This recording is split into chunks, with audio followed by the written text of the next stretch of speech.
17వ అధ్యాయం, రైట్, 17వ అధ్యాయం 16వ వాక్యాన్ని చదువుగా విందాం. దావీదు వచ్చి యెహోవా సన్నిధిని కూర్చుండి ఇలాగు మనవి చేసెను, దేవా యెహోవా, నీవు నన్ను ఇంత హెచ్చు స్థితిలోనికి తెచ్చుటకు నేను ఎంతటి వాడను, నా ఇల్లు ఏ మాత్రపుది. దేవుడు తన పరిశుద్ధ వాక్యంను మనందరి కొరకు దీవించును గాక. ప్రభు మనందరితో ఈ మొదటి రాత్రి మాట్లాడను గాక. చిన్న ప్రార్థన చేసుకుందాం. ప్రేమగల తండ్రి, మమ్మల్ని మిక్కిలిగా ప్రేమించిన మా ప్రియ పరలోకపు రాజా, నీ వాక్యం ద్వారా కొద్ది నిమిషాలు మీరు మాతో మాట్లాడండి. వాక్యం ఇది, ప్రజలు మీ వారు. కొద్ది నిమిషాలు నీ వాక్యంలో నుంచి మీరు మాకు నేర్పించి సమస్తాన్ని మీ స్వాధీనపరచుకొని మహిమ ఘనత ప్రభావాలు మీరు పొందుకోమని మా మంచి బోధకుడైన యేసు ప్రభు నామంలో స్తోత్రాలు చెల్లించి ప్రార్థించి వేడుకుంటున్నాము తండ్రి, ఆమేన్. హల్లెలూయా. కూడా వచ్చిన మీ అందరికీ మన ప్రభువైన యేసుక్రీస్తు నామములో నా వందనాలు తెలియజేస్తున్నా. కొంతమంది వందనాలు చెప్పట్లేదు, నోటితో చెప్పొచ్చు కదా. అట్లాగే మీ ప్రక్కన వారికి కూడా ఒకసారి వందనాలు చెప్పండి. నోటితో చెప్పాలి. రైట్. నన్ను ప్రేమతో ఈ రాత్రి దేవుని వాక్య పరిచయం చేయటానికి నన్ను ఆహ్వానించిన స్థానిక దైవజనులు శాంసన్ గారికి, పాస్టర్ గారికి నా ప్రత్యేకమైన ప్రేమ వందనాలు తెలియజేస్తున్నాను.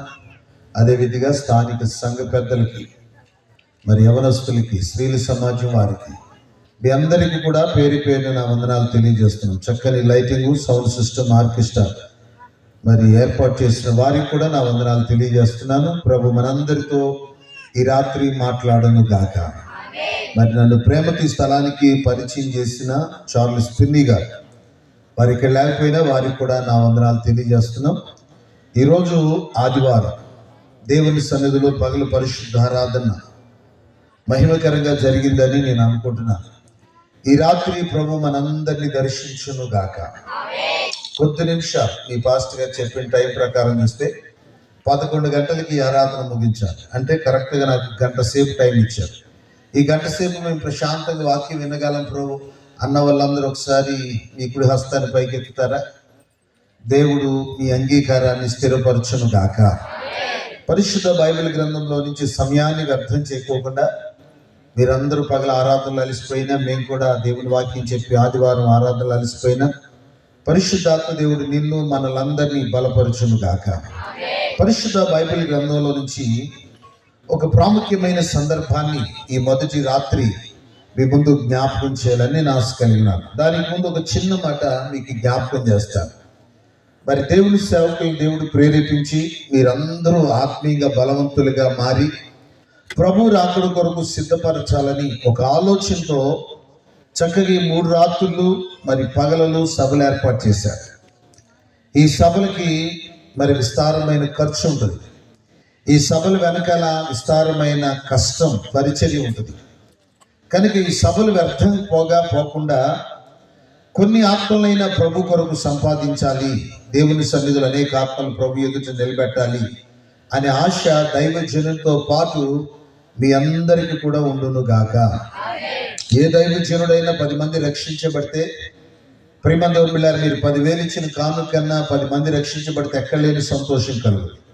ఈ దర్శనంలో మీరు కూడా కలిసి పనిచేయాలి. చెప్పండి, మీరు కూడా కలిసి పనిచేయాలి. మీరు చేయవలసిన పని ఏంటంటే, మా ఊర్లో సభలు జరుగుతున్నాయి, మా పాస్టర్ గారు మంచి సభలు ఏర్పాటు చేశారు కనుక మా ఊరు సభలకి రండి అని మీకు తెలిసిన వారిని, మీ రక్త సంబంధులను, మీ స్నేహితులను, ప్రియమందోర్మిలారు మీరు ఆహ్వానిస్తే, ఒకవేళ ఈ సభల్లో వాళ్ళు కనుక రక్షించబడ్డారనుకోండి, ఆ ప్రభావం అంతా కూడా ఘనతంతా మీకే దేవుడిస్తాడు. హల్లెలూయా. ఉదాహరణకి బైబిల్లో రాహాబ్ అనే వేశ్య ఉంది. చెప్పండి, రాహాబ్ అనే వేశ్య. ఎంతమందికి తెలిసిమే? మాకేం తెలుసు అన్నట్టు చూస్తున్నారు మీరు. బైబిల్లో ఉందిగా, బైబిల్ చదివే ప్రతి ఒక్కరికి తెలుసు కదా. ఎరుకో పట్టణం మీదకి ఇశ్రాయేలు ప్రజలు యుద్ధానికి వస్తున్నప్పుడు ఆమె వేగుల వారిని ఒక కోరిక కోరింది. ఏమంటే, మీరు ఈ పట్టణం మీదకి వచ్చినప్పుడు ఖచ్చితంగా ఈ పట్టణం మీ స్వాధీనం అయిపోతుంది. ఆ సంగతి నాకు తెలుసు. అయితే ఈ పట్టణం మీదకి మీరు వచ్చినప్పుడు ఒకసారి మమ్మలను జ్ఞాపకం చేసుకోండి అని చెప్పింది.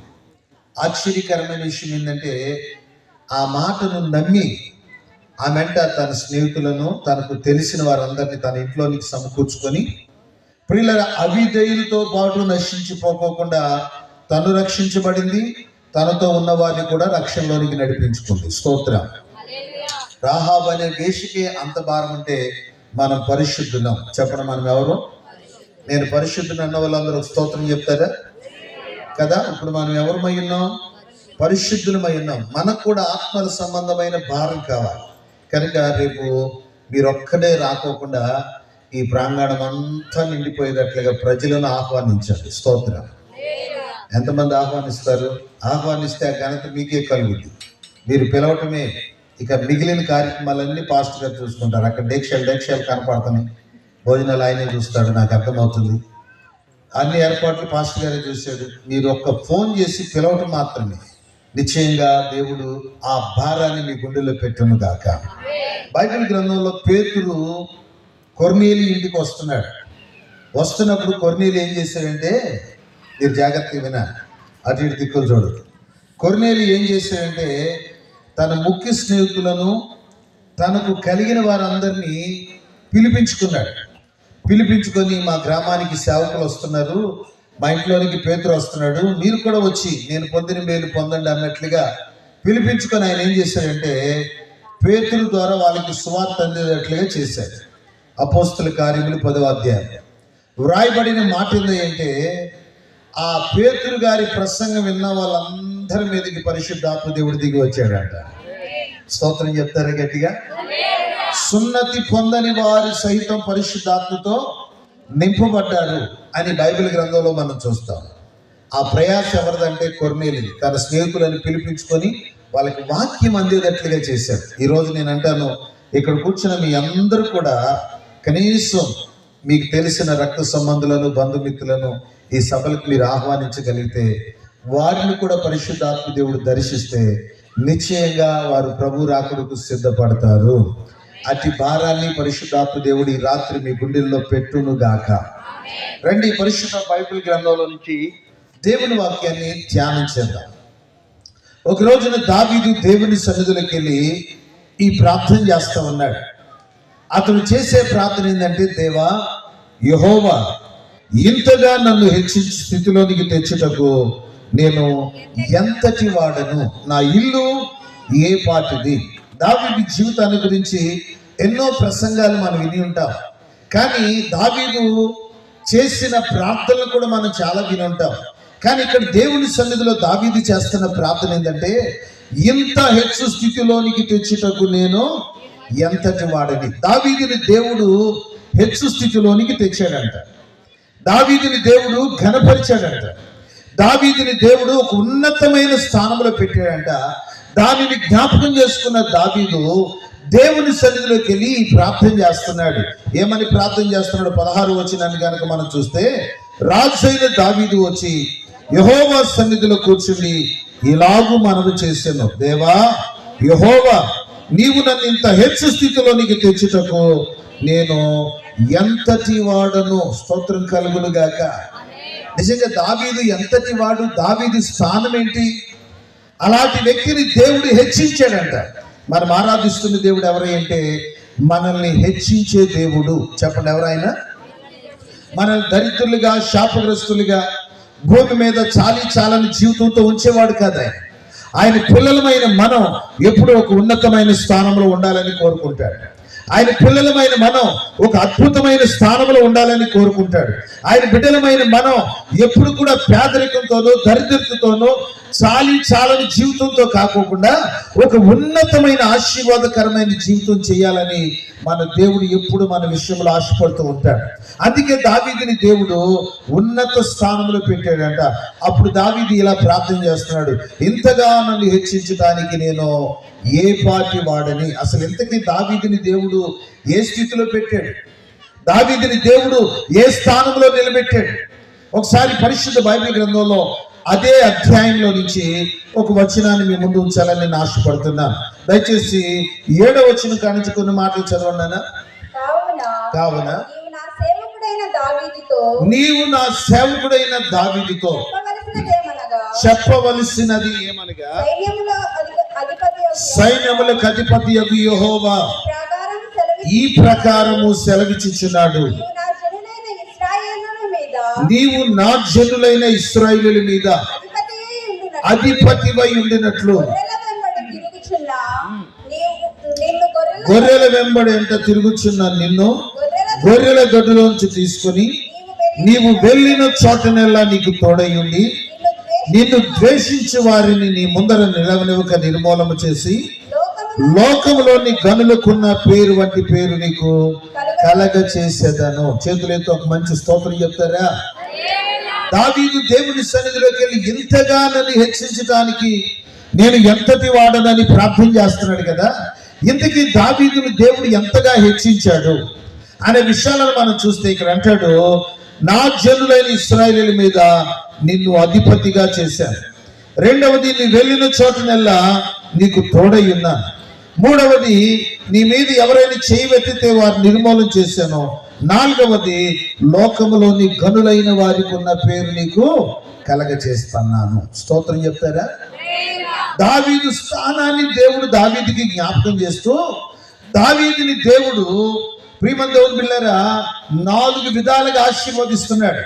ఒకటి, అధిపతిగా అనండి, మీ నోటితో వినాలని నేను ఆశ కలిగినాను. ఒకటి, అధిపతిగా. రెండవది, తాను వెళ్ళిన చోటనెల్లా దేవుడు ఆయనకి తోడై ఉన్నాడు. మూడవదిగా ప్రియులరా, అతని మీద ఎవరైనా చెయ్యి వెత్తితే వారిని నిర్మూలన చేశాడు. నాలుగవది ప్రియమైన దేవుని బిడ్డలారా, లోకములోని గనులైన వారికి ఉన్న పేరు వంటి పేరు దేవుడు దావీదుకి కలగ చేశాడంట. స్తోత్రం. ఎన్ని విషయాలు చెప్పాను నేను? 4 విషయాలు. ఒకటి, మాట్లాడాలి, అధిపతిగా చేశాడు తన ప్రజల మీద. రెండవది, తాను వెళ్ళిన చోటనెల్లా దేవుడు ఆయనకి తోడై ఉన్నాడు. మూడవది, ఎవరైనా అతని మీద శత్రువులు కలిగిస్తే వాళ్ళని నిర్మూలన చేశాడు. నాలుగవది ప్రియులరా, లోకములోని గనులైన వారికి ఉన్న పేరుతో దేవుడు దావీదుని హెచ్చించాడు. స్తోత్రం. అంతటితో ఆగలేదు, మరొక అవకాశం ఇచ్చాడు. ఇంకేమైనా మాట్లాడుతున్నాడు? ఒకసారి 11వ వచనం కూడా చదువుదామా?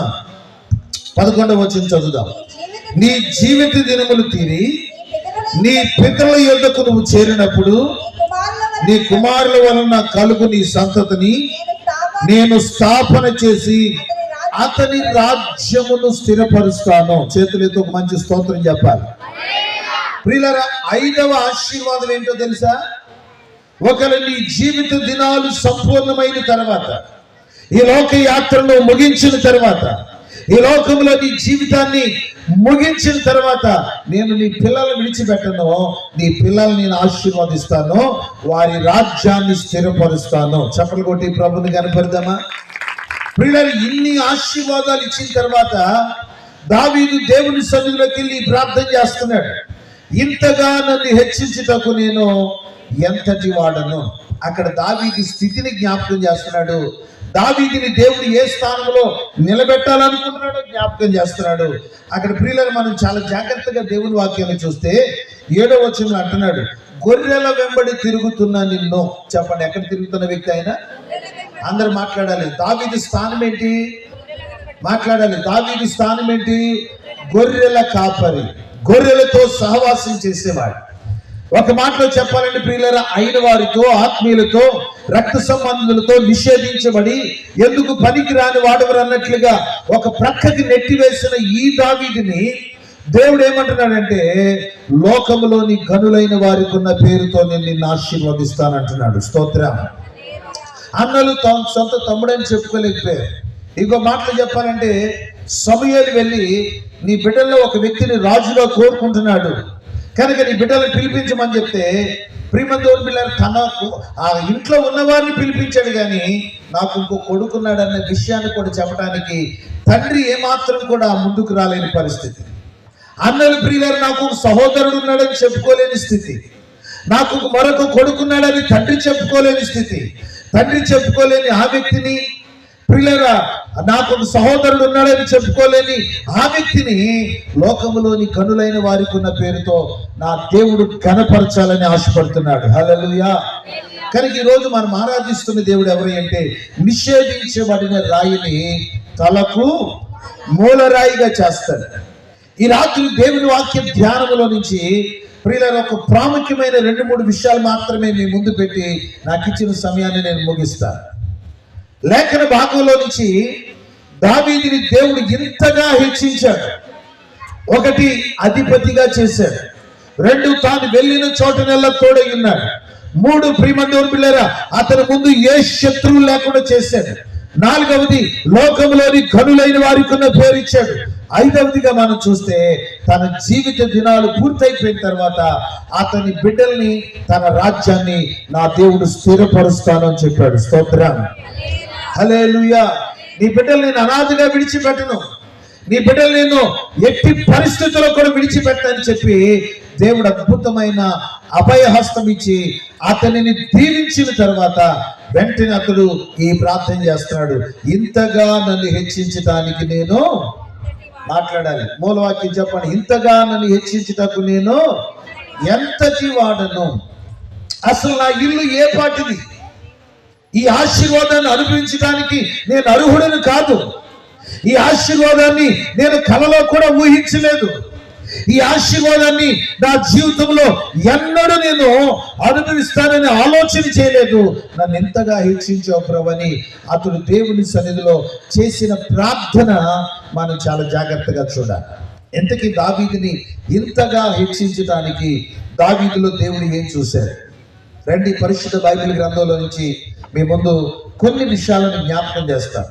ఒకవేళ మీరు కనుక కూర్చుంటారంటే దావీదుని దేవుడు ఇంతగా హెచ్చించడానికి కారణాలు ఈ రాత్రంతా నేను చెప్పగలను. కానీ నాకు ఇచ్చిన సమయాన్ని బట్టి చాలా క్లుప్తంగా 1-2 విషయాలు మాత్రమే మీ ముందు నేను పెడతాను. గొర్రెల వెంబడి తిరుగుతున్న ఆ వ్యక్తిని ప్రియమందోరు పిల్లలు తీసుకొని వచ్చి అధిపతిగా చేశారు. గొర్రెల వెంబడి తిరుగుతున్న ఆ వ్యక్తిని తీసుకొని వచ్చి ప్రియమైన దేవుడు పిల్లరా, తాను వెళ్ళిన చోటునెల్లా దేవుడు తోడై ఉన్నాడు. గొర్రెల వెంబడి తిరుగుతున్న ఆ వ్యక్తి ముందు ఏ మనుష్యుడిని దేవుడు నిలవకోకుండా చేశాడు. గొర్రెల వెంబడి తిరుగుతున్న ఆ వ్యక్తిని ప్రియమైన దేవుడు పిల్లలు, బైబిల్ చెప్తుంది, లోకములోని ఘనులైన వారికి ఉన్న పేరుతో నా దేవుడు ఘనపరుస్తున్నాడు. గొర్రెల వెంబడి తిరుగుతున్న ఆ వ్యక్తికి దేవుడు ఇస్తున్న అద్భుతమైన వాగ్దానం ఏంటంటే, నీ జీవిత దినాలు పూర్తయిన తర్వాత నీ సంతతిని నేను స్థాపన చేస్తాను. స్నేహితులతో ఒక మంచి స్తోత్రం చెప్తారా? ఇన్ని ఆశీర్వాదాలు అనుభవించడానికి నేను యోగ్యుడను కాను. దావీదు చేసే ప్రార్థన. ఇన్ని ఆశీర్వాదాలు పొందుకోవడానికి నాలో ఏ యోగ్యత లేదు. ఏం చూసి నన్ను ఇంతగా దీవించావు ప్రభు అని దేవుని సన్నిధిలో ప్రార్థన చేస్తున్నాడు దావీదు. రండి, పరిశుద్ధ బైబిల్ గ్రంథంలో నుంచి మీరందరూ జాగ్రత్తగా రాసుకోగలిగిన వారు రాసుకోండి, చూడగలిగిన వారు చూడండి. ఈ 2 నాకు రాదంటే నా ముఖం వెంక చూస్తూ వాక్యమేనండి. దేవుడు మనందరితో మాట్లాడును గాక. ప్రియులారా, ఎప్పుడైనా గుర్తుపెట్టుకోవాలి, పాఠం చెప్పేటప్పుడు మాస్టర్ ముఖం చూడాలి, వాక్యం చెప్పేటప్పుడు పాస్టర్ గారి ముఖం చూడాలి. వాళ్ళే ఖచ్చితంగా జయం పొందుతారు. మాస్టర్ ముఖం చూస్తూ పాట విన్నవాడు 100కి 100 మార్కులు సాధిస్తారు. పాస్టర్ గారి ముఖం వెంక చూస్తూ వాక్యం విన్నవాడు ఖచ్చితంగా ప్రభు రాకలు ఎత్తబడతాడు. ఇది మీరు గుర్తుపెట్టుకోవాలి. స్తోత్రం. మీ మనసులో అటు ఇటు వెళ్ళనివ్వద్దు. దావీదుని ఇంతగా ప్రభు హెచ్చించడానికి మొట్టమొదటి కారణాన్ని మీ ముందు నేను పెడతాను. చాలా జాగ్రత్తగా ఆలకించండి. గొర్రెల వెంబడి తిరుగుతున్న ఆ వ్యక్తిని ప్రియులారా, బైబిల్ చెప్తున్న మాట ఏంటంటే అధిపతిగా చేశాడు. చెప్పండి, ఏం చేశాడు? 2వది, తాను వెళ్ళిన చోటనెల్లా తోడై ఉన్నాడు. 3వది, ప్రియులారా, ఏ మనుష్యుడు కూడా అతని ముందు నిలబడకోకుండా చేశాడు. 4వది, లోకంలోని ఘనులైన వారికి ఉన్న పేరుతో దేవుడు వారిని ఘనపరిచాడు. 5వది, ప్రియులారా, ఆయన జీవిత దినాలు తీరిపోయినా ఆయన పేరు మాత్రం స్థిరంగా నా ప్రభు ఉంచుతున్నాడు. కనుక కారణాలు ఏంటో మీ ముందు జ్ఞాపకం చేయాలని నేను ఆశ కలిగి ఉన్నాను. ప్రియులారా, మనం దేవుని వాక్య భాగంలో నుంచి మరొకసారి 16వ వచనాన్ని గనక మనం చూస్తే అక్కడ దావీదు చేసిన ఒక అద్భుతమైన పనిని మనం చూస్తాం. మళ్ళీ చదవండి అన్న వచనం. రాజైన దావీదు వచ్చి రైట్, నెంబర్ 1 జాగ్రత్తగా గుర్తు పెట్టుకోవాలి. దావీదుని దేవుడు ఇంతగా హెచ్చించడానికి దావీదుని దేవుడు ఇంతగా ఘనపరచడానికి, దావీదుని దేవుడు లోకంలోని ఘనులైన వారికి ఉన్న పేరుతో అతనిని ఆశీర్వదించడానికి దావీదులో ఉన్న మొట్టమొదటి అనుభవం ఏంటో తెలుసా? అతడు దేవుని సన్నిధికి వచ్చి అనుభవం కలిగిన వాడు. స్తోత్రం చెప్తారా? అతడు దేవుని మందిరానికి వెళ్ళి అనుభవం కలిగిన వాడు.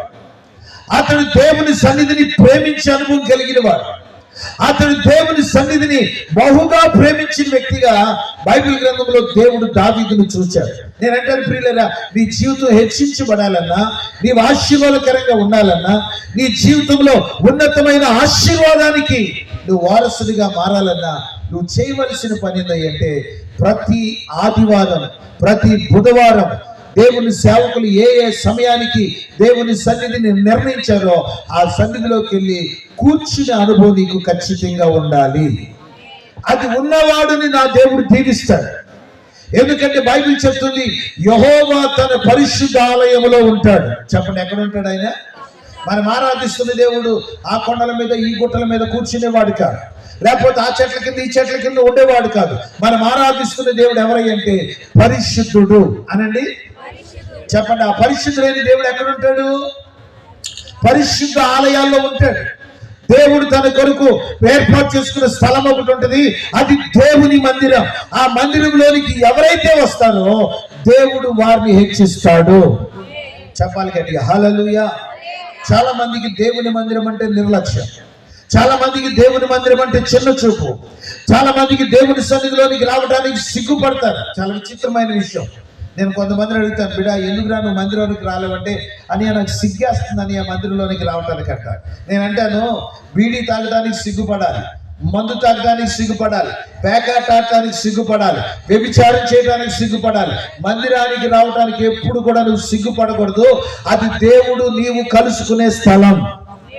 చెప్పండి, అది దేవుడు నీవు కలుసుకునే స్థలం. నా దేవుడు తన పరిశుద్ధ ఆలయంలో ఉంటాడు. దావీదు ఒక కీర్తనలో రాస్తాడు, యెహోవా తన పరిశుద్ధ ఆలయంలో ఉన్నాడు. చెప్పండి, ఎక్కడున్నాడు? ఎక్కడున్నాడు ఆయన? ఏం చేస్తున్నాడు ఆలయంలో ఉండి? ఏమన్నా అట్లా చూస్తారు మీరు? తన పరిశుద్ధ ఆలయంలో ఉండి ఏం చేస్తాడో తెలుసా? మందిరానికి వచ్చే వాళ్ళందరినీ గమనిస్తాడు ఆయన. ఎవరు కన్నీళ్లతో వస్తున్నారా, ఎవరు బాధతో వస్తున్నారా, ఎవరు శ్రమలో వస్తున్నారా, ఎవరు అప్పుల బాధలో వస్తున్నారా, ఎవరు అనారోగ్యంతో వస్తున్నారా అని చూచి వెళ్ళేటప్పుడు మళ్ళీ నిన్ను అట్లా పంపించడు ఆయన. నీ రోగాన్ని బాగు చేసి పంపిస్తాడు, నీ కన్నీరు తుడిచి పంపిస్తాడు, నీ శాపాన్ని ఆశీర్వాదంగా మార్చి పంపిస్తాడు, నీ దరిద్రతను దీవెనిగా మార్చి పంపిస్తాడు. కనుక నువ్వు ఎక్కడికి రావాలో తెలుసా? దేవుని ఆలయంలోనికి నువ్వు రావాలి. దావీదుని దేవుడు అంతగా హెచ్చించడానికి మొట్టమొదటి కారణం ఏంటంటే ఆయనకున్న ఒక అనుభవం ఏంటో తెలుసా? ఎట్టి సమస్య అయినా, ఎట్టి సంతోషమైనా ఆయన దేవుని ఆలయంలోనికి వచ్చే అనుభవం కలిగిన వాడు. చెప్పండి గట్టిగా. ఈరోజు మీలో ఎంతమంది చర్చికి వచ్చారు? చేతులు ఎత్తండి ఒకసారి. మిగిలిన వారు రానట్లయినా దాని అర్థం బైబిల్ గ్రంథంలో ఒక మాట రాయబడి ఉంది కదా, దేవుని మందిరంలో ఒక్క దినము గడుపుట. ఎవరు రాశారు ఆ కీర్తన? మనకు వాక్యాలు నోటెడ్ అయిపోయింది, కానీ ఎవరు రాశారు, ఎందుకు రాశారు అనేది మాత్రం తెలియదు. ఎవరు రాశారు ఆ కీర్తన? కోరాహు కుమారులు రాసిన కీర్తన. ఈ కోరాహు కుమారులు దేవుని సన్నిధికి దూరం అయిపోయి దేవుని మందిరాల్లో అడుగు పెట్టడానికి వాళ్ళకి యోగ్యత లేనప్పుడు ఆ సంతతి వారు శపించబడితే వాళ్ళు దేవుని సన్నిధిని తలుసుకొని ఆ కీర్తన రాస్తున్నాడు. నీ మందిరావరణములు ఒక్క దినము గడుపుట, నీ మందిరావరణములు చూడాలని నా ప్రాణం ఆశపడుచున్నది, సొమ్మశీలుచున్నది. ఎందుకంటే నీ మందిరమునందు నివసించువారు ధన్యులు, వారు నిత్యము నిన్ను స్తుతిస్తారు. వారు బాకాలోయలో పడి వెళితే అది దానిని నా దేవుడు జలమయముగా మారుస్తాడు, తొలకరి వాన వారిని దీవెనలతో కప్పేస్తుంది అంట. స్తోత్రం. నేనంటాను, ఆశీర్వాదాలు ఎక్కడుంటాయి అంటే దేవుని మందిరంలోనే ఉంటాయి. ప్రియులారా, మీరు ఒక మాట జ్ఞాపకం చేస్తారు. మోషేతో దేవుడు అనేక సందర్భాలు ఏమంటాడంటే, నేను మీ మధ్య నివాసం చేయనట్లుగా మీరు నాకు ఒక స్థలాన్ని ఏర్పాటు చేయండి, నేను మీతో ఉండాలనుకుంటున్నాను, మీ మధ్య నేను సంచరించాలనుకుంటున్నాను. ఈ మాట చెప్పినప్పుడల్లా దేవుడు మోషే ప్రత్యక్ష గుడారాన్ని కట్టాడు, సాక్షి గుడారాన్ని కట్టాడు. దేవుడు ఇశ్రాయేలు ప్రజలతో మాట్లాడాలని అనుకున్నప్పుడల్లా ఆయన గుడారంలోనికి వచ్చి దేవుని హృదయంలో ఉన్న ఆలోచనలన్నీ ఇశ్రాయేలు ప్రజలతో మాట్లాడుతూ ఉన్నాడు. స్తోత్రం చెప్పండి. మనం ఆరాధిస్తున్న దేవుడు ఎక్కడుండేవాడు? ఆయన చెట్ల కింద, గుట్ల కింద, కొండల మీద నాట్యం చేస్తూ, భరతనాట్యం చేస్తూ, కూచిపూడి నాట్యం చేస్తూ ఉండేవాడు కదా. ఆయన తన పరిశుద్ధ ఆలయంలో ఉంటాడు కనుక ఆ ఆలయంలోకి వెళ్ళి ఎవరి ప్రార్థన చేసినా నా దేవుడు వారి ప్రార్థన ఆలకిస్తాడు. ఎవరు ఆ పరిశుద్ధ ఆలయంలో అడుగు పెడితే వాళ్ళ స్థితిని నా ప్రభు మారుస్తాడు. ఎవరు దేవుని మందిరంలో అడుగు పెడతాడో వారి శాపాన్ని ఆశీర్వాదంగా మార్చి వారి స్థితిగతులను నా ప్రభు రానున్న దినాల్లో ఒక హెచ్చైన స్థానంలో పెట్టగలడు.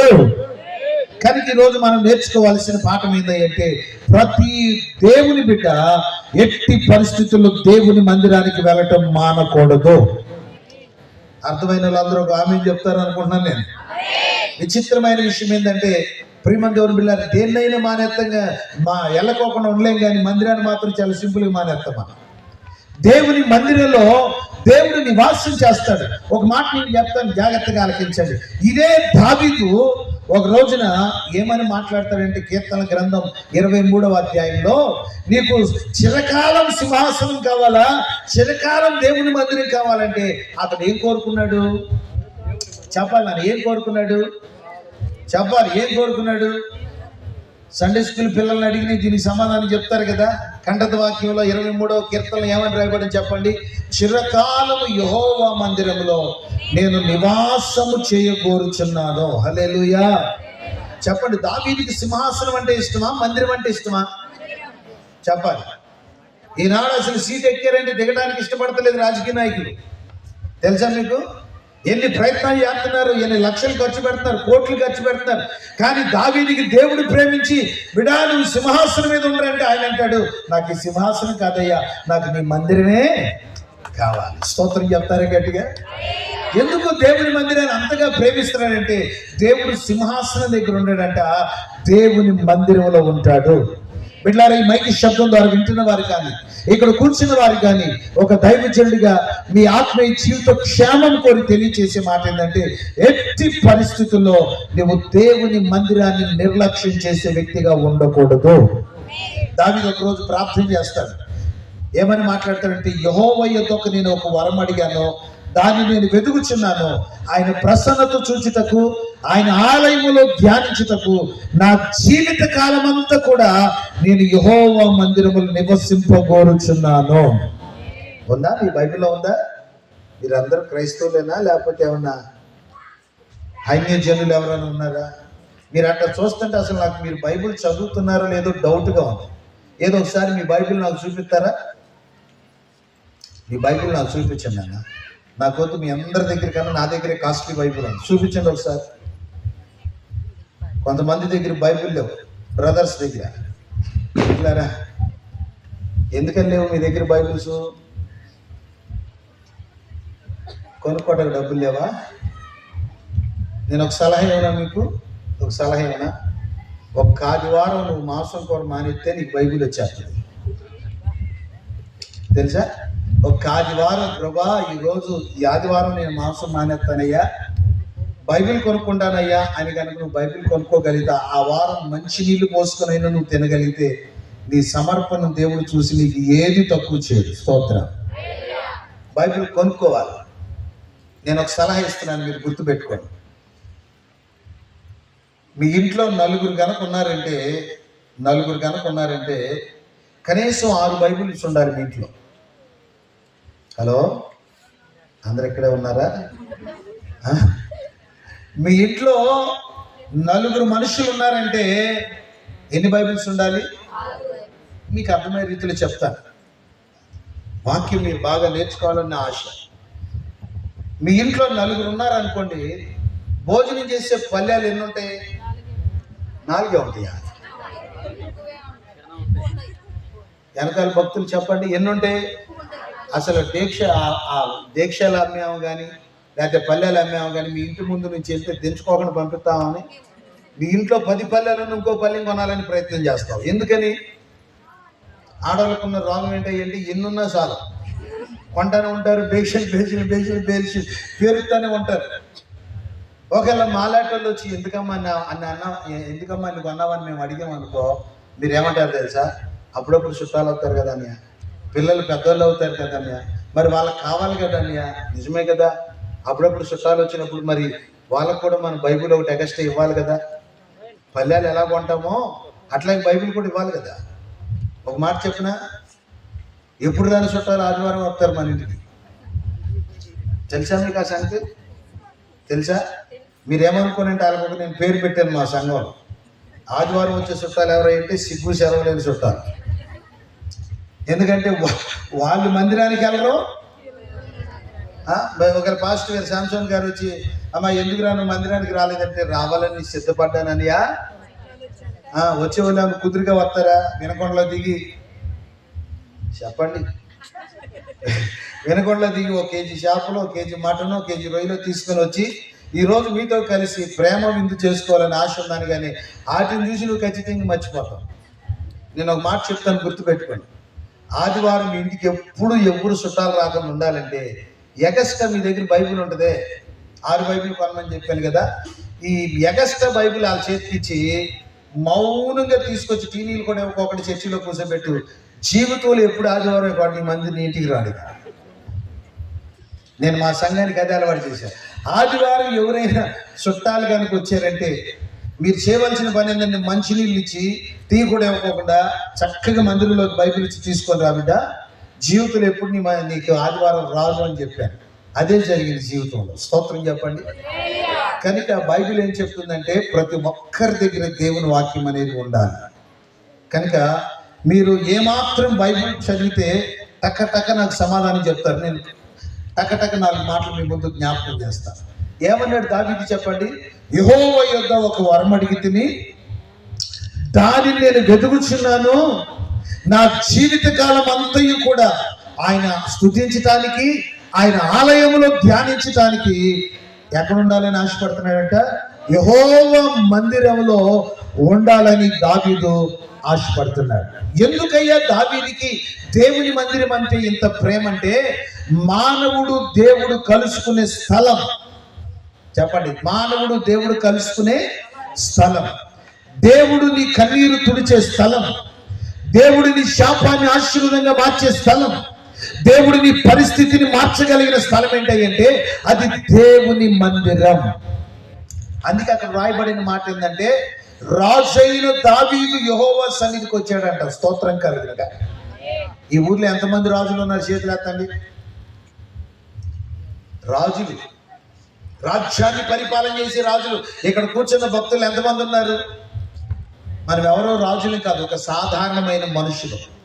మరి రాజుగారే మందిరానికి వస్తే మనం వెళ్ళొద్దా? ఎందుకు మందిరానికి వచ్చారు? ఎందుకు మందిరంలో అతను అడుగు పెడుతున్నాడు అంటే, దేవుడు దీవించే స్థలం, దేవుడు మాట్లాడే స్థలం, దేవుడు చరిచేసే స్థలం, దేవుడు మన ఆత్మీయ జీవితాన్ని కట్టే స్థలం ఏదో తెలుసా? అది దేవుని మందిరం. చెప్పాలి గట్టిగా హల్లెలూయా. ఆ మందిరంలోనికి నువ్వు రాగలిగితే, ఆ మందిరంలో నువ్వు దేవుని సన్నిధిలో అడుగు పెట్టగలిగితే, ఆ మందిరంలో నువ్వు నివాసము చేయగలిగితే నా దేవుడు నిన్ను హెచ్చిస్తాడు. చెప్పాలి గట్టిగా హల్లెలూయా. నేను అంటాను, దేనినైనా నిర్లక్ష్యం చేయండి, దేవుని మందిరాన్ని మాత్రం నిర్లక్ష్యంగా చేయొద్దని ఒక దైవజనుడిగా నేను తెలియజేస్తున్నాను. ఒక దైవజనుడిగా నేను మీకు ఇచ్చే సలహా ఏంటంటే, నువ్వు పెళ్లికి కుటుంబంతో వెళ్ళి అలగిపోయినా, శుభకార్యాలకి కుటుంబంతో వెళ్ళి అలగిపోయినా, జీవము కలిగిన దేవుని మందిరానికి మాత్రం నువ్వు కుటుంబంతో వెళ్ళగలిగితే నా కుటుంబాన్ని నిన్ను దేవుడు హెచ్చిస్తాడు. నీ కుటుంబాలను నా ప్రభు ఆశీర్వదిస్తాడు. నీ కుటుంబాల మీదకి రావాల్సిన సకల ఆశీర్వాదాలు ఖచ్చితంగా నా దేవుడు నీకు ఇవ్వగలడు. దావీదుని ఒక రోజున, బిడ్డా నీకు ఏం కావాలో కోరుకో అన్నాడు. నీకు ఎదుటివాడు రాజ్యం కావాలా, లేకపోతే ఇంకేమైనా ఆశీర్వాదం కావాలా, లేకపోతే ఇంకేమైనా దీవెన కావాలా అని అడిగితే దావీదు ఏం కోరాడు తెలుసా? నీ దాసుడునైన నా కుటుంబం నిత్యము నీ సన్నిధిలో ఉండినట్లుగా దానిని ఆశీర్వదించి ప్రభువా అని కోరుకున్నాడు. స్తోత్రం. బైబిల్ చరిత్రలో దేవుని మందిరం యొక్క విలువ తెలిసినట్లుగా, దావీదుకి తెలిసినట్లుగా ఇక ఎవరికి తెలవలేదు. అందుకే దావీదు దేవుని సన్నిధిని ప్రేమించేవాడికి ఉన్నాడు. బిడ్డలారా, ఒక దైవజనుడిగా నేను మీ ముందు పెట్టే మాట ఏంటంటే, నువ్వెంత గనుడువైనా, ఎంత లేనివాడువైనా, నువ్వు దేవుని సన్నిధిలో అడుగుపెట్టు, ఆ దేవుడు నిన్ను ఖచ్చితంగా హెచ్చిస్తాడు. బైబిల్ గ్రంథంలో 16వ వచనంలో ఏమని రాయబడింది తెలుసా? రాజైన దావీదు వచ్చి యెహోవా సన్నిధిలో కూర్చొని ఇలాగూ మనవి చేస్తున్నాడు. దేవుని సన్నిధిలో కూర్చొని, దేవుని పాదాల దగ్గర కూర్చొని, దేవుని సన్నిధిలో మోకరించి, దేవుని సన్నిధిలో ప్రార్థించి, దేవుని సన్నిధిలోకి వచ్చిన అనుభవాలు దావీదు జీవితంలో కోకొల్లలుగా మనం చూస్తాం. ఆ స్థితిని చూసిన దావీదుని దేవుడు ఏమనుకున్నాడంటే, లోకంలోని గనులైన వారికి ఉన్న పేరుతో ఘనపరచాలనుకున్నాడు ఆయన. స్తోత్రం. ఈ రాత్రికాల సమయంలో నువ్వు దేవుని మందిరాన్ని ప్రేమించండి, నువ్వు దేవుని మందిరానికి రండి, దేవుని సన్నిధిలో నీ సమయాన్ని గడపండి. బైబిల్ గ్రంథంలో గొప్ప గొప్ప ఆశీర్వాదకరమైన అనుభవాలు ఉన్న వాళ్ళందరూ ఎవరో తెలుసా? దేవుని మందిరంలో గడిపిన వారు. నిజంగా ప్రియులారు, సైతాన్ గారు చేసే పని ఏంటి తెలుసా? ఆ దేవుని మందిరానికి వెళ్ళకోకుండా అడ్డుపడతాడు.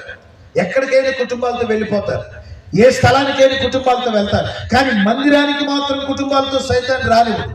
ఈరోజు ఆ సైతాన్ బంధకాలను తెంచుకొని మీరు కుటుంబాలతో దేవుని సన్నిధికి వచ్చుదురు గాక. నా దేవుడు మిమ్మల్ని అందరినీ హెచ్చించును గాక. బైబిల్ గ్రంథంలో గొప్ప గొప్ప వారందరూ మందిరంలో పెరిగిన వారే. దాను మొదలుకొని బెర్షెబా వరకు దేవుడు సమూయేలుని ప్రవక్తగా స్థిరపరిచాడంట. చెప్పండి, దాను మొదలుకొని బెర్షెబా వరకు ఏం చేస్తే అతను దేవుడు ప్రవక్తగా చేశాడు తెలుసా? దేవుని మందిరంలో దీపం ఆరిపోకుండా కాపాడాడు శామ్యూయేలు. దేవుని మందిరంలో పరిచర్య చేశాడు శామ్యూయేలు. దేవుని సన్నిధిలో తన తల్లి విడిచిపెట్టినప్పుడు ఆ మందిరంలో దేవుని సన్నిధిలో జీవించినట్లుగా బైబిల్ గ్రంథంలో శామ్యూయేలు మనం చూస్తున్నాం. ఒకరోజు వచ్చింది, ఆ సమూయేలుతోనే దేవుడు మాట్లాడాడు. దాను మొదలుకొని బెర్షెబా వరకు దేవుడు సమూయేలుని ప్రవక్తగా స్థిరపరిచాడు. హల్లెలూయా. చెప్పాలి గట్టిగా, హల్లెలూయా. ఎలాంటి ఆశీర్వాదం తెలుసా శామ్యూయేలుకి దేవుడు ఇచ్చింది? రాజులను అభిషేకించే కృపను దేవుడు శామ్యూయేలుకి ఇచ్చాడు. స్తోత్రం కలుగునుగా. చెప్పండి, ఎవరిని అభిషేకించే కృప? రాజులను అభిషేకించే కృప. ఇప్పుడు మనం ధ్యానం చేస్తున్నామే, ఆ దావీదుని అభిషేకించింది ఎవరు? ఇశ్రాయేలు జనాంగం మీద మొట్టమొదటి రాజును అభిషేకించింది ఎవరు? సమూయేలే కదా. ఏం చేస్తే శామ్యూయేలుకి దేవుడు ఆ కృపనిచ్చాడు తెలుసా? మందిరములో గడుపుట వలన, మందిరములో పరిచర్య చేయటం వలన, మందిరంలో దేవుని సన్నిధిలో జీవించటం వలన అంత ఘనత దేవుడు శామ్యూయేలుకి ఇచ్చాడు. స్తోత్రం కలుగును గాక. మిమ్మల్ని అందరూ ఒక ప్రశ్న అడుగుతారు, రాజు గొప్పోడా, రాజుకు ఉద్యోగం ఇచ్చినోడు గొప్పోడా? హలో, చెప్పండి నాన్న, రాజు గొప్పోడా, రాజుకు ఉద్యోగం ఇచ్చినోడు గొప్పోడా? బ్రదర్స్ మీరు చెప్పాలి. మాకెందుకు వచ్చిన కర్మని అన్నట్టు తలకెళ్ళించేస్తున్నారు. రాజు గొప్పోడా, రాజుకు ఉద్యోగం ఇచ్చినాడు గొప్పోడానా? రాజుకు ఉద్యోగం ఇచ్చినాడు గొప్పాడు కదా. మరి సౌలు గొప్పోడా, సమూయేలు గొప్పోడా? రాజు సౌలా? దావీదు గొప్పోడా, సమూయేలు గొప్పోడా? దావీదు వెళ్ళి నెత్తి మీద నూనె పోతే కదా రాజు అయ్యాడు. సమూయేలు వెళ్ళి నెత్తి మీద నూనె పోతే కదా దావీదు రాజు అయ్యాడు. శామ్యూయేలు వెళ్ళి సౌలు నెత్తి మీద నూనె పోతే కదా అతను రాజు అయ్యాడు. నేను అంటాను, పరిచర్య చేసిన ఆ వ్యక్తిని రాజుల కన్నా నా దేవుడు ఘనమైన స్థానంలో పెట్టాడు. చప్పలు కొట్టి ప్రభుని కనపడదామా? కారణం ఏంటో తెలుసా? దేవుని మందిరంలో గడిపిన సమూయేలును దేవుడు రాజుల కన్నా ఉన్నతమైన స్థానంలో పెట్టాడు. కనుక ఒక దైవజనుడిగా నేను మీ ముందు పెట్టే మాట ఏంటంటే, దేవుని సన్నిధిని ప్రేమించండి, దేవుని మందిరానికి వెళ్ళండి, దేవుడు నీతో మాట్లాడుతున్న మాటలు వినండి. నిశ్చయముగా నా దేవుడు నిన్ను ఘనపరచగలడు. రెండవ అనుభవాన్ని మీ ముందు జ్ఞాపకం చేస్తాను. మనందరికీ పరిచయమైన మాట 103వ కీర్తన. 103వ కీర్తన 2వ వచనాన్ని ఒకసారి చదవగా విందాం. నా ప్రాణమా యెహోవాను సన్నుతించుము, ఆయన చేసిన ఉపకారములలో దేనిని మరొకము. ఇది మనకి నోటెడ్ అయిన వాక్య భాగం. ఏమని మాట్లాడుతున్నాడంటే, ఆయన చేసిన ఉపకారములలో మాట్లాడాలన్న దేనిని మాట్లాడాలి, గట్టిగా చెప్పాలి. దేనిని ఎందుకు ఆ మాట చెప్తున్నాడు? మనిషి బుద్ధి ఎలాంటిది అంటే మరిచిపోయే బుద్ధి. చెప్పండి, మరిచిపోయే. ఇప్పుడు దావీదు ఎవరితో చెప్తున్నాడు ఆ మాట? ఇంటి పక్కన వాళ్ళతోనో, ఇంటి ముందలతోనో, కట్టుకున్న భార్యతోనో, కడుపును పుట్టిన బిడ్డలతోనూ కాదు ఆ మాట చెప్పేది, తన ప్రాణంతో చెప్తున్నాడు. ఏమని చెప్తున్నాడంటే, నా ప్రాణమా, గొర్రెల వెంబడి తిరుగుతున్న నిన్ను గొర్రెల దొడ్డిలోంచి తీసుకొని వచ్చి ఈ రోజు నిన్ను అధిపతిగా చేశాడు కనుక ఆయన చేసిన ఉపకారములలో దేనిని, ఎందుకంటే మన బుద్ధి మరిచిపోయే బుద్ధి. చెప్పండి, మన బుద్ధి కష్టాల్లో ఉన్నప్పుడు, బాధలో ఉన్నప్పుడు, శ్రమలో ఉన్నప్పుడు, ఆపదలో ఉన్నప్పుడు రాజకీయ నాయకుడు కూడా ఇవ్వనన్ని ఆఫర్లు ఇస్తాం యేసు ప్రభువుకి. మనం ఓట్ల కోసం వస్తారే రాజకీయ నాయకులు 5 సంవత్సరాలకు ఒకసారి, వాళ్ళు ఇచ్చే ఆఫర్లు ఎన్ని ఉంటాయి చెప్పండి అన్న? చాలా ఉంటాయి కదా. వాటన్నిటిని చూసి మనం ఎట్లాగ ఓటేసేస్తామో అట్లాగే ప్రియమైన దేవుని బిడ్డలారా, మనం ఏం చేస్తామంటే ఆపదలో ఉన్నప్పుడు, ప్రభా ఈ ఒక్కసారి నన్ను గట్టెక్కించవా, ప్రభా ఈ ఒక్కసారి నన్ను హాస్పిటల్ నుంచి బయటికి తీసుకురావా, ఈ కష్టం నుంచి గట్టెక్కించయ్యా, ఈ బాధ నుంచి విడిపించయ్యా, నీవు గనక నన్ను గట్టెక్కిస్తే నేనేంటో నీకు చూపిస్తానయ్యా అంట అవసరమైతే. స్తోత్రం. లేరా? అలాంటి బ్యాచ్ ఉన్నారా లేరా? తర్వాత రోజులు ఏమవుతాయి అంటే ఆ ఆపదలో నుంచి మన ప్రభు మనల్ని విడిపించిన తర్వాత రోజులు గడిచే కొద్దిన మన వెనకబడిపోతుంటారు. నాకు తెలిసిన ఒక తల్లి గారు ఉన్నారు. ఆమెకు అనారోగ్యం వచ్చినప్పుడు నన్ను పిలిపించి, అయ్యా నేను ఈ హాస్పిటల్లో నుంచి బయటకు వచ్చేటట్లుగా నా కోసం ప్రార్థన చేయ్యా అంది. ప్రార్థన చేశాను. అయినా హాస్పిటల్ నుంచి బయటకు రాలి. మళ్ళీ 2సారి వెళ్ళినప్పుడు ఈ ఒక్కసారి నన్ను లేపయ్యా అంది. స్తోత్రం చెప్పండి. లేపడానికి నేనెంతటోనమ్మా, దేవుని సన్నిధిలో ప్రార్థన చేసుకో, నేను ప్రార్థన చేస్తాను, దేవుడు నేను బాగు చేస్తాడు అని ప్రార్థన చేశాం. సంఘం అంతటితో ప్రార్థన చేయించాం. దేవుడు ఆశ్చర్యకరంగా బాగు చేశాడు. ఇంటికి వచ్చిన తర్వాత జరిగిన సందర్భం ఏంటంటే, మొదటి ఆదివారం అందరికన్నా ముందు వచ్చింది. ఫస్ట్ లైన్లో కూర్చుంది. ప్రభా ఈ బిడ్డను ముట్టావు, బాగు చేసినందుకు కృతజ్ఞత కలిగి వచ్చిందయ్యా, నువ్వు చాలా మంచోడు ప్రభా, ఈ బిడ్డను ఇంకా దీవించు ప్రభా అని మేము ప్రార్థన చేశాం. 2వ ఆదివారం పాటలైనాక వచ్చింది. చెప్పండి, 2వ ఆదివారం పాటలైనాక వచ్చింది. ఏంటి మనిషి 2వ వారానికి మెత్తబడింది అనుకున్నది. 3వ ఆదివారం ఆరాధన అయిపోయినాక వచ్చింది. 4వ ఆదివారం కానుకల పాట అయినాక వచ్చింది. 5వ ఆదివారం వాక్యం మధ్యలో వచ్చింది. 6వ ఆదివారం ముగింపులో వచ్చింది. 7వ ఆదివారం చెప్పండి ఆశీర్వాదం అయిపోయినాక వచ్చింది. 2 నెలల్లో ఈయన భక్తి అంతా ఏమైపోయింది? చల్లారిపోయింది. ఇక 6వ 7వ వారం కనపడలేక 8వ వారం కనపడలే. నేను వెళ్ళి అడిగాను, ఏమా ఎందుకు మందిరానికి రావట్లేదంటే, ఎక్కడ తీరబడి అవుతుందనియా, ఎక్కడ నా వల్ల అవుతుందనియా, నా వల్ల కావట్లేదు, ఎన్నో పనులు అనియా అంది. కాదమ్మా అది మంచి పద్ధతి కదా, మంచి పద్ధతి కాదు కదా, మందిరానికి నువ్వు రావాలి కదండి. చివరికి నన్ను ఏమందంటే, నీకేమన్నా పనా పాట అందన చెప్పండి, నీకేమన్నా? మరి మాకేం పని ఉండదు. కొంతమంది మైండ్లో ఎలాంటి మనసు ఉంటుంది అంటే, అయ్యగారు వాళ్ళకి ఏం పని ఉండదు, అందుకే 2 నెలలకు ఒకసారి కోటాలు పెడతారు, 3 నెలలకు ఒకసారి కోటాలు పెడతారు, ఉపవాస ప్రార్థనలు అంటారు, సేవకులు పిలిపిస్తారు, కానుకలు అడుగుతారు. ప్రేమ బిడ్డలారు, మరి మాకేం పని ఉండదు అంటారా? ఏ ఊరిది? చెరుకుపాలి వాళ్ళు చెప్పాలి. శాంసన్ పాస్టర్ గారికి ఏం పని లేక మమ్మల్ని పిలిచాడంటారా? మిమ్మల్ని అందరూ ఇక్కడ కూర్చోబెట్టారంటారా? ఏం మాట్లాడారంటే మీరు? అట్లాంటి భక్తులు ఈ గుంపులో లేరంటారా? లేరా? ఏ పిల్లలు మీరు అటు చూస్తారేంటమ్మా? ఉన్నారా లేరా? ఖచ్చితంగా ఉంటారు. నేనేమంటానంటే, ఏ పని పాట లేక కాదు ఈ సభలు ఏర్పాటు చేసింది. ఏ విధము చేతనైనా నీ ఆత్మీయ జీవితాన్ని కట్టి స్థిరపరిచి సంపూర్ణంగా చేసి ఆయన ముందు నిలబెట్టాలని ఒకే ఒక ఆశతో ఈ సభలు ఏర్పాటు చేస్తాం. స్తోత్రం. హల్లెలూయా. చెప్పాలి గట్టిగా, హల్లెలూయా. ప్రియమైన దేవుని పిల్లలు, 7 వారాలు వచ్చిందలకి విశ్వాసం తగ్గిపోయింది.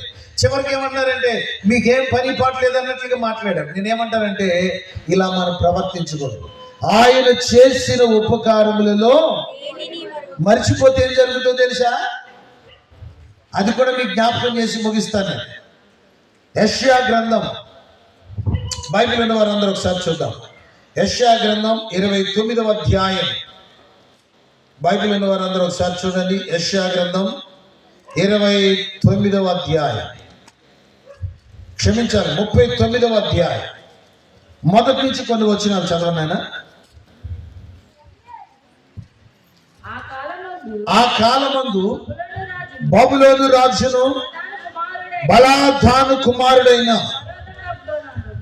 ఏంటది ఏరోదక్ బలధాను హిజ్కియా రోగి బాగుపడిన సంగతి విని పత్రికలను కానుకలను అతని యొద్దకు పంపగా హిజ్కియా దూతలు వచ్చిన మాట విని వారిని లోపలికి రప్పించి, జాగ్రత్తగా వినండి, తన ఇంటనేమి రాజ్యమందేమి కలిగిన సమస్త వస్తువులలో దేనిని మరుగు చేయక తన పదార్థములు గల కొట్లను, వెండి బంగారములను, గంధవర్గములను, పరిమళ తైలమును, ఆయుధశాలను, తన పదార్థములను సమస్తమును వారికి చూపించను. అందరికి నామకం చూస్తూ ఉండండి ప్రియులారా. బైబిల్ గ్రంథంలో హిజ్కియా ఎంతమందికి తెలిసి చేతులు ఎత్తాడు?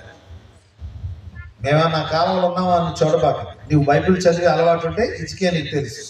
ఎంతమందికి తెలుసు హిజ్కియా? హిజ్కియా అనగానే మనకు గుర్తొచ్చే ఆ ఆలోచన ఏంటి చెప్పండి?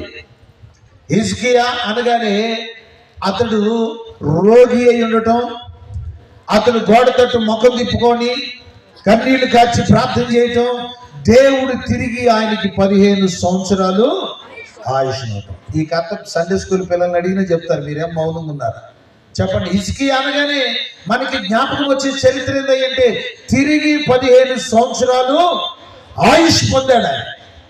ఒకరోజు దేవుని సేవకుడు హిజ్కియా, నీ పని అయిపోయింది, మీరు ఇంటికి వెళ్ళాక 38వ వచనంలో చదవండి, నువ్వు మరణమగుచున్నావు కనుక నీ ఇంటిని నీవు చక్కబెట్టుకో అన్నాడు. వెంటనే హిజ్కియా గోడ తట్టు ముఖం తిప్పుకొని ప్రార్థన చేశాడంట. ఏమని? సత్యముతో నీ సన్నిధిలో నేను ఎట్లు నడుచుకున్నానో ఒక్కసారి నన్ను జ్ఞాపకం చేసుకో. వెంటనే ఏ ప్రవక్త అయితే వచ్చి నువ్వు చచ్చిపోతావని చెప్పాడో అదే ప్రవక్తతో దేవుడు మాట్లాడాడు. హిజ్కియా ప్రార్థనని ఆలకించాను, నీ వెళ్ళి తిరిగి అతనికి 15 సంవత్సరాలు ఆయుష్ ఇచ్చానని చెప్పు అన్నాడు. స్తోత్రం కలుగును గాక. చేతులైతే ఒక మంచి స్తోత్రం చెప్తారే గట్టిగా, సంతోషంగా చెప్పండి హల్లెలూయా. బైబిల్ చెప్తుంది ప్రియులారా, చుట్టుపక్కల రాజులందరూ అనుకున్నారు, అరే హిజ్కియా చాలా మంచివాడు, అతడు యెరూషలేములో రాజ్య పరిపాలన ప్రారంభించిన తర్వాత ఏ రోజు కూడా మనతో యుద్ధానికి రాలేదు, ఏ రోజు కూడా మనతో యుద్ధం చేయలేదు, అతడు చాలా మంచివాడు. ఇలాంటి మంచి వ్యక్తికి మరణకరమైన రోగం వచ్చిందే, ఎవరు ఈయన బాగు చేస్తారన్నట్లుగా చుట్టుపక్కల రాజ్యాలు ఉన్న రాజులందరూ కూడా హిజ్కియాను గురించి ఆలోచన చేస్తున్నాడు. ఎందుకో తెలుసా? హిజ్కియాకు వచ్చిన రోగం పేరేంటి చెప్పండి? మాట్లాడాలన్న. హిజ్కియాకు వచ్చిన రోగం పేరేంటి? చెప్పాలి. హిజ్కియాకు వచ్చిన రోగం పేరేంటి? బైబిల్లో చాలా రోగాలు ఉన్నాయి, కానీ వచ్చిన రోగం పేరే సావటానికి వచ్చిన రోగం. అంటే ఇక్కడ ఏమాత్రం డౌట్ లేదు, దాంట్లో చచ్చిపోతాడు, డౌటే లేదు. ఇక అలాంటి మంచి చచ్చిపోతున్నారని చుట్టుపక్కల రాజ్యాల్లో ఉన్న రాజులందరూ చూస్తున్నారు. ఖచ్చితంగా అలాంటి మంచి మనిషి చివరి చూపు చూడాలి, అలాంటి వ్యక్తి యొక్క అంత్యక్రియలో పాల్గొనాలి అని ఎప్పుడు హిజ్కియా మరణ వార్త వినబడుతుందోనని ప్రజలందరూ ఎదురు చూస్తూ ఉంటే 1 సంవత్సరం అయింది, వినబడలేదు. 2వ సంవత్సరం వచ్చింది, వినబడలేదు. 3వ సంవత్సరం వచ్చింది, వినబడలేదు. ఈలో బబులోను రాజు ఏం చేశాడంటే, అసలు హిజ్కియా ఉన్నాడా? రైట్, అలా స్పందించండి, 4 మాటలు చెప్తాను. అసలు హిజ్కియా ఉన్నాడా? ఒకరు చచ్చిపోతే మనకి తెలియ కూడా భూస్థాపన చేశారా అని కొంతమందిని ఏం చేశాడు తెలుసా? పని వారిని పంపించి హిజ్కియా ఉన్నాడో లేదో కనుక్కోమని పంపించాడు. హిజ్కియా బ్రతికే ఉన్నాడు. రాయబడిన మాట ఏంటంటే, బబులోను దేశం నుంచి దూతలు వచ్చారన్న సంగతి తెలిసి వారిని లోపలికి పంపించి తన ఇంటనేమి రాజ్యమందేమి తనకు కలిగిన సమస్తాన్ని అన్నిటిని ఏది మరుగు చేయకుండా మొత్తం చూపించాడంట. స్తోత్రం కలుగునుగా. ప్రియులారా హల్లెలూయా. ఇవన్నీ చూసిన తర్వాత వాళ్ళు ఏమన్నారు తెలుసా? బాబు, ఇవన్నీ మేము చూస్తానికి రాలేదు, కానీ ఇవన్నీ మేము చూస్తానికి రాలా, మరి మీరు ఎందుకు వచ్చారని అడిగితే, నువ్వు ఎట్లా బాగుపడ్డావో తెలుసుకోవడానికి వచ్చాం. స్తోత్రం. ఎవరు నిన్ను బాగు చేశారు? ఏ డాక్టర్ నిన్ను బాగు చేశాడు? ఎవరు నీకు స్వస్థత కలిగించారు? ఒకసారి ఆయన గురించి తెలుసుకుందామని మేము వచ్చామని చెప్తే ఈయన ఏం చేశాడు తెలుసా, ఆయన గురించి తర్వాత కానీ అసలు ముందు నా స్థితి ఏంటో మీరు చూడండి అని లోపలికి తీసుకెళ్ళంట. ఏది మరుగు చేయకుండా మొత్తాన్ని చూపించాడంట. స్తోత్రం. హల్లెలూయా. అందరు ఇక్కడే ఉన్నారా? హల్లెలూయా చెప్పండి గట్టిగా, హల్లెలూయా. నేను ఒక మాట మిమ్మల్ని అడుగుతాను. దారింటి వెళ్ళే వాళ్ళకి మీరు వాళ్ళని తీసుకెళ్ళి ఇంట్లోకి తీసుకెళ్ళి మొత్తాన్ని చూపిస్తారా? దారంట ముక్కు మొఖం తెలియనోడు వెళ్తున్నాడు అనుకో, వాడిని తీసుకొచ్చి ఇదిగో మా ఇంట్లో ఇంత బంగారం ఉంది, ఇంత వెండి ఉంది, ఇదిగో ఇన్ని డబ్బులు ఉన్నాయి అని మొత్తాన్ని చూపించే వాళ్ళు ఎంతమంది మీలో చేతులు ఎత్తండి. ఎవరు చూపించరుగా? పోనీ వాళ్ళని చూపించే అవసరం లేదు. మీ పాస్టర్ గారి పేరేంటి? శాంసోన్ గారు హౌస్ విజిటింగ్కి వస్తారుగా, ఎప్పుడైనా కుటుంబ దర్శనాలకు వస్తాడుగా. వచ్చినప్పుడు అనయా సంసోన్ అనయా నీ ప్రార్థన బట్టి నేను ఎంతగా దీవించబడ్డాను, ఇంత బంగారం కొనుక్కున్నాను, ఇంత వెండి కొనుక్కున్నాను, ఇది నీ ప్రార్థన వల్లే నాకు కలిగిందని అని చూపించే వాళ్ళు ఎంతమంది మీరు చేతులు ఎత్తారు? పాస్టర్ గారు కూడా చూపించరా? ఎంత దుర్మార్గులు మీరు. హల్లెలూయా. మరి మనోడు చూపిస్తున్నాడా లేదా? ఎవరు చెప్పండి, ఆయన చూపిస్తున్నాడా లేదా? వీళ్ళు ఎవరో తెలియదు, ఈ ముక్కు మగలు ఎవరో తెలియదు, కానీ మనోడు లోపలికి తీసుకెళ్ళి అక్కడ రాయబడిన మాట జాగ్రత్త వినండి. తన ఇంటనేమి రాజ్యం అందేమి ఏది మరుగు చేయకుండా మొత్తం చూపిస్తున్నారు. వాళ్ళు అంటారు, బాబు మేము వెండి చూస్తానికి రాలా, బాబు మేము బంగారం చూస్తానికి రాలా, లేకపోతే నీ ఆయుష్యాలను చూస్తానికి రాలా, నీ పరిమళ తైలం చూస్తానికి రాలా, లేకపోతే నీ గంధవర్గములు చూస్తానికి రాలా. మేము ఎందుకు వచ్చామో తెలుసా? నువ్వు ఎట్లా బాగుపడ్డావో తెలుసుకోవడానికి వచ్చాం. స్తోత్రం. మరి ఏం చెప్పాలి ఇప్పుడు? ఈయన ఏంటి అక్కడ చూస్తారేంటా? ఇప్పుడు ఈయన ఏం చెప్పాలి? ఒక అన్యుల దేశంలో నుండి జీవము కలిగిన దేవునిని ఎరగని ప్రజలు వస్తే ఇప్పుడు ఆ ప్రజలకి ఏం చెప్పాలి తెలుసా? మన దేవునిని ఘనంగా పరిచయం చెయ్యాలి. మేము ఆరాధిస్తున్న దేవుడు ఎవరో తెలుసా? ప్రార్థన ఆలకించేవాడు. మేము ఆరాధిస్తున్న దేవుడు ఎవరో తెలుసా? మా శ్రమను చూసే దేవుడు. మేము ఆరాధిస్తున్న దేవుడు ఎవరో తెలుసా? మరణములో నుండి జీవములోనికి దాటించగలిగిన దేవుడు. ఆ దేవుడిని మీరు గుర్తెరగమని చెప్పే ఛాన్స్ దొరికిందా దొరకలేదా? మరి అప్పుడు మనోడు ఏం చేస్తున్నాడు? ఈ విషయాలు చెప్పుకోకుండా ఇదిగో నా దగ్గర ఇన్ని ఆయుధాలు ఉన్నాయి, ఇదిగో నా దగ్గర ఇన్ని గంధవర్గములు ఉన్నాయి, ఇదిగో నా దగ్గర ఇంత పరిమళ తైలం ఉంది. వాళ్ళు అంటారు, బాబు ఈ చూస్తానికి మేము రాలా. స్తోత్రం చెప్పండి, చెప్పాలి గట్టిగా, హల్లెలూయా. ఇవి చూస్తానికి మేము రాలా. నువ్వు ఎలా బాగుపడ్డావు తెలుసుకోవడానికి వచ్చావు. విచిత్రమైన విషయం తెలుసా? ఎంతసేపు వాళ్ళు అడిగినా యేసయ్యను మాత్రం వాళ్ళకి పరిచయం చేయరా. ఎంతసేపు వాళ్ళు అడిగినా జీవము కలిగిన దేవుడిని పరిచయం చేయాల. ఎంతసేపు అడిగినా నా దేవుడు నన్ను బాగు చేశాడని ఒక్క మాట చెప్పలేదు. ఒక మాట మిమ్మల్ని అడుగుతాను. సహజంగా మనుషులను గనక ఎంత ఆత్మలో హర్షించినా, ఎంత ఆత్మలో ప్రార్థన చేసినా, ఈ మట్టి దేహంలో ఉన్నాం గనక ఏదో ఒక రోగం మనకు వస్తుంది. వస్తుందా రాదా? వాక్యం చెప్పి మాకు వస్తుంది, వినే మీకు వస్తుంది. రోగం వచ్చినప్పుడు పలానా హాస్పిటల్కి వెళ్ళాము అనుకోండి. ఆ హాస్పిటల్కి వెళ్తే ఆ డాక్టర్ గారు ఒక చిన్న మెడిసిన్ ఇవ్వగానే మనకు రోగం తగ్గిపోయింది అనుకోండి. ఏం చేస్తాం మనం? ఆ డాక్టర్ గారు అసలు ఈ ఊళ్ళోనే పక్కన చక్క నీకు మొన్న అనారోగ్యం వచ్చినప్పుడు నువ్వు వెళ్ళావు కదా హాస్పిటల్కి, ఆ డాక్టర్ గారి పేరు ఏంటంటే చెప్తావా చెప్పవా? పలానా డాక్టర్ గారు అమ్మ ఆయన ఒక మాట చెప్పి విడిచిపెడతావా? అంతటితో విడిచిపెట్టాం. అమ్మ ఆయన చెయ్యి ఎత్తే చాలా మంచిదమ్మా, ఆయన హస్తవస్తు చాలా మంచిదమ్మా, ఆయన చెయ్యి పెడితేనే రోగం. ఎందుకంటే మేలు పొందేవు కనుక చెప్పాల్సిన బాధ్యత నీకుంది. ఇప్పుడు చెప్పండి, ఇతడు మరణ పంక్షుల్లోనికి వెళ్ళిపోయిన ఆ వ్యక్తిని దేవుడు తిరిగి 15 సంవత్సరాలు ఆయుష్ ఇచ్చాడు కదా. మరి యేసయ్య గురించి చెప్పాలా వద్దా? మరి చెప్పాడా? ఎంతసేపు అడిగినా చెప్పకపోతే వాళ్ళు వచ్చిన దారిని వెళ్ళిపోయారు. వాళ్ళు అలా వెళ్ళగానే దైవజనుడు వచ్చి అడుగుతున్నాడు, హిజ్కియా ఎవరు వాళ్ళు? ఎక్కడి నుంచి వచ్చారు? ఎందుకు వచ్చారు? వెంటనే చెప్తున్నాడు తెలుసా? బబులోను దేశం నుండి వచ్చారయ్యా. గొప్పగా చెప్పుకుంటున్నాడు. నన్ను చూస్తానికి బబులోను రాజుగారు పంపించాడు. సరే, ఎందుకు పంపించాడు? నేను ఎలా బాగుపడ్డాను తెలుసుకోవడానికి పంపించాడు. మరి నువ్వేం చెప్పావు? మీరు ఎట్లా చూస్తున్నారు ఇక ఆయన కూడా ఆయన యశ్యాంక అట్లా చూసాడు. ఇక మీరు ఎట్లా నిలువు చూపులు వేసుకొని చూస్తున్నారు ఇక ఆయన కూడా అదే చూపు. నువ్వేం చెప్పావు, నేను ఎక్కడో తేడా చేసానని అర్థమైంది. వెంటనే ఆ దైవజనుడు ఏమంటాడు తెలుసా? చదవండి పరిశుద్ధ బైబిల్ గ్రంథంలో ఏమని మాట్లాడుతున్నాడు. 6వ వచనం చదవన్నానా? రాబోవు దినములలో ఏమీ మిగలకుండా నీ ఇంటనున్న సమస్తమును నేటి వరకు నీ పితరులు సమకూర్చి దాచిపెట్టినదంతయు బబులోను పట్టణమునకు ఎత్తుకొని పోవునని సైన్యములకు అధిపతి యెహోవా సెలవిచ్చుచున్నాడు. స్తోత్రం.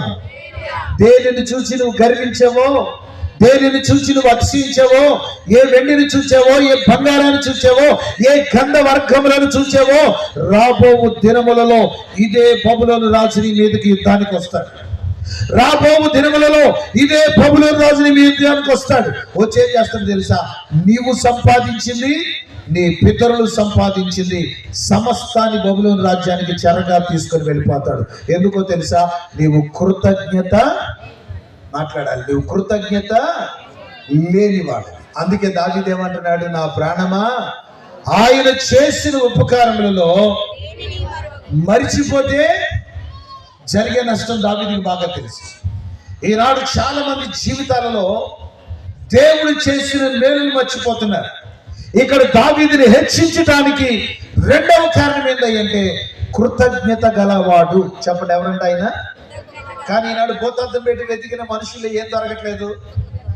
మాట్లాడాలన్నా మామూలుగా కాదు, భూతార్థం పెట్టి వెతికిన విశ్వాసుల్లో కానివ్వండి, మనుషుల్లో కానివ్వండి, బిడ్డలారా ఏం దొరుకుతలేదంటే కృతజ్ఞత అనేది దొరకట్లేదు. ఏరు దాటినాక తెడ్డు తగలేసే వారు సమాజంలో ఎక్కువైపోయారు. కష్టాలు తీరిన తర్వాత మేలు చేసిన వారు ఎక్కువ, మర్చిపోయే వారు ఎక్కువయ్యారు.